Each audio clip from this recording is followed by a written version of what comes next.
Good morning student.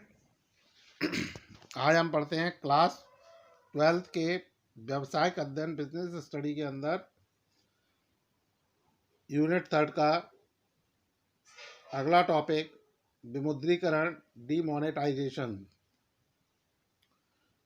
आज हम इस डीमोनेटाइजेशन के मीनिंग के बारे में बात करेंगे और भारत में डीमोनेटाइजेशन जो हुआ वो कब हुआ और डिमोनेटाइजेशन करने के पीछे सरकार के क्या उद्देश्य थे। तो इन सभी महत्वपूर्ण टॉपिक्स पर आज हम पढ़ेंगे, इनके बारे में समझेंगे। सो स्टूडेंट, हम स्टार्ट करते हैं डिमोनेटाइजेशन। और ये जो टॉपिक है डिमोनेटाइजेशन, ये आपके बोर्ड एग्ज़ाम के पॉइंट ऑफ व्यू से बहुत इम्पॉर्टेंट है। इससे रिलेटेड हर साल कोई ना कोई क्वेश्चन आपके एग्ज़ाम में आता ही है। तो आप इस वीडियो को, इस टॉपिक को बहुत अच्छे से सुनें, ध्यान से सुनें, देखें और इससे संबंधित कोई भी आपके डाउट्स या क्वेरीज हों तो आप मुझसे पूछ सकते हैं। तो हम स्टार्ट करते हैं। डिमोनेटाइजेशन क्या होता है, विमुद्रीकरण क्या होता है। तो जो विमुद्रीकरण है उसका अर्थ होता है कि जब देश की सरकार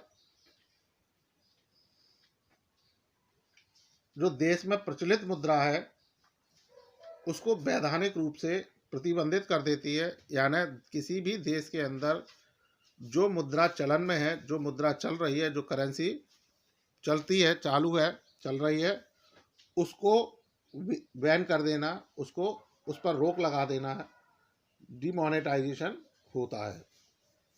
इस कंडीशन में जिस करेंसी पर, जिस मुद्रा पर रोक लगाई गई, उसकी वैल्यूज़, उसकी कीमत जीरो हो जाती है, शून्य हो जाती है और उस मुद्रा से किसी भी प्रकार का क्रय विक्रय का कार्य, किसी भी प्रकार के लेन देन का कार्य, किसी भी प्रकार का संचित यानी डिपॉजिट करने का काम नहीं किया जा सकता। और यदि कोई ऐसा कार्य करता भी है तो पूरी तरह से इलीगल होगा, कानून की दृष्टि में अमान्य होगा और वो एक क्राइम, अपराध की श्रेणी में शामिल किया जाएगा या वो आएगा। जब किसी भी देश के अंदर जो करेंसी है उसको बैन किया जाता है, उस पर रोक लगाई जाती है, प्रतिबंध लगाया जाता है, तो ऐसी स्थिति में सरकार द्वारा एक निश्चित समय दिया जाता है और उस निश्चित समय के अंदर हमें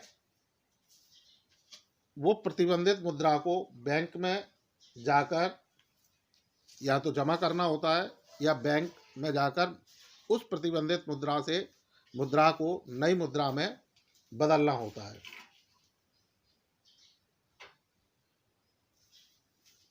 यानी हम उस प्रतिबंधित मुद्रा को बैंक में जाकर अपने अकाउंट्स में जमा कर सकते हैं या उसके बदले जो नई मुद्रा है उसको हम वहाँ से बैंक से प्राप्त कर सकते हैं। यदि निर्धारित समय सीमा के अंदर ऐसा नहीं किया जाता है तो वो करेंसी, वो मुद्रा पूरी तरह से अमान्य मानी जाएगी और वो महज कागज़ के टुकड़े रह जाएंगे। यानी वो पैसे, वो नोट केवल कागज़ के टुकड़े हैं और उसके अलावा कुछ नहीं। जैसा आप लोगों ने अभी 2016 में देखा, भारत के अंदर डिमोनेटाइजेशन किया गया जिसमें सरकार ने 500 के और 1000 के नोट बंद किए और उस कंडीशन में सरकार द्वारा पब्लिक को अपने नोटों को बदलने के लिए एक निश्चित समय दिया गया था जिसके अंदर जाकर वे अपने नोटों को बदल सकते थे या अपने अकाउंट्स में जमा कर सकते थे। तो आपको ये डिमोनेटाइजेशन का अर्थ समझ में आया होगा।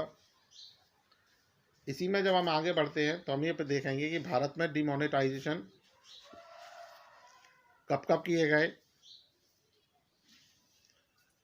तो अगर हम स्टार्ट करें, हम बात करें भारत के संदर्भ में, तो भारत में सन 1946 में, 1946 के बाद 1978 में और 1978 के बाद 8 नवंबर 2016 को की मध्य रात्रि को डिमोनेटाइजेशन का काम किया गया, विमुद्रीकरण का काम किया गया, यानी जो चलन में मुद्रा थी उस पर प्रतिबंध लगाया गया, जिसमें भारत सरकार द्वारा 500 और 1000 के नोटों को प्रतिबंधित किया गया।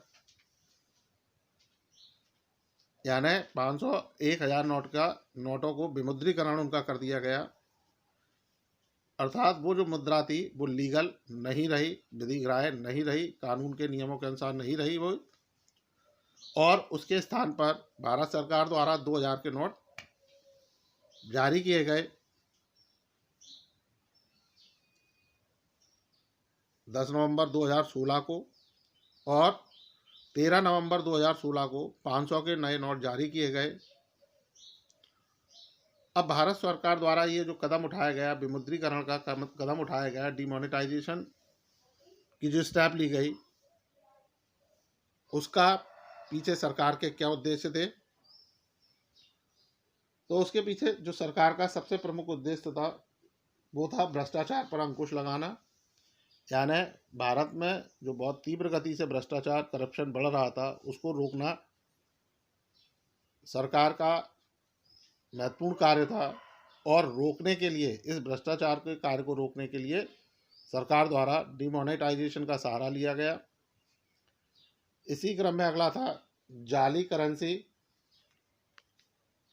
जो अर्थव्यवस्था के अंदर चल रही थी उस पर अंकुश लगाना। यानी जो विदेशों से या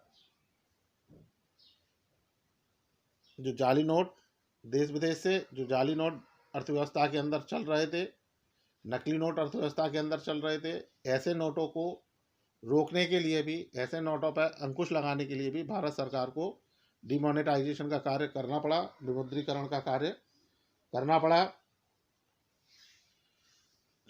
आतंकी गतिविधियों के लिए उच्च मूल्य वर्ग के प्रयोग पर अंकुश लगाना।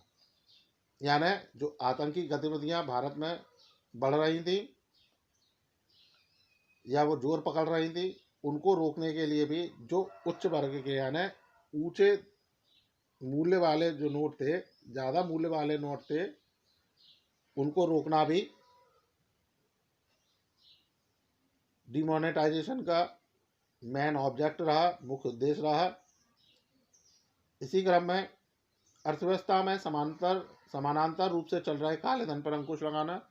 तो जो ब्लैक मनी थी उसको रोकने के लिए भी सरकार द्वारा डिमोनेटाइजेशन का काम किया गया, विमुद्रीकरण का कार्य किया गया। जब ये डिमोनेटाइजेशन का काम भारत में किया गया,